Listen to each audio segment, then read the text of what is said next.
तर नमस्कार मित्रांनो, आपण पाहताय कार्तिक पोल्ट्री फार्म आणि आपली बॅच नंबर 47 आली मित्रांनो. आपण ह्यावेळेस फक्त 400 पक्षी मागवला आहे कावेरीचा.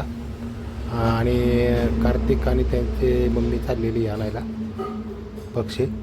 तर पाहू शकता मित्रांनो, आता आज 26 फेब्रुवारी आहे आणि बॅच नंबर 47 आली आपली. तर आता आपल्याकडं पहिला 600 आणि हा 400 असं एकूण 1000 पक्षी मित्रांनो.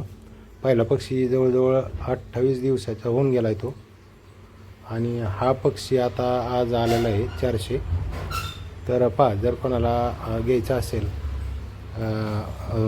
पक्षी तर आपल्याकडं ॲवेलेबल आहे मित्रांनो. कॉल करा. आणि आपल्याकडं 28 दिवसाचा सर्व लसीकरण झालेला पक्षी आपल्याकडं. तर पाहू शकता तुम्ही, कार्तिक पक्षी आणायला चालला आहे. तर तशीच ती गाडी पुढं कर्नाटकला जाणार आहे मित्रांनो. तर समोरचा आपला अहिल्यानगर बारामती दौंड नॅशनल हायवे क्रमांक 160 आहे तो. आणि आपला फार्म हा रोड टच आहे मित्रांनो. त्याच्यामुळं कोणालाही आपल्याकडे यायला अडचण येत नाही शक्यतो. तर चला मित्रांनो, ज्यांना कोणाला पक्षी पाहिजे असेल त्यांनी संपर्क करा. आणि मित्रांनो, अशीच नवनवीन व्हिडिओ पाहण्यासाठी आमच्या कार्तिक पोल्ट्री फार्म या यूट्यूब चॅनलला मित्रांनो लाईक करा, शेअर करा, सबस्क्राईब करा. धन्यवाद.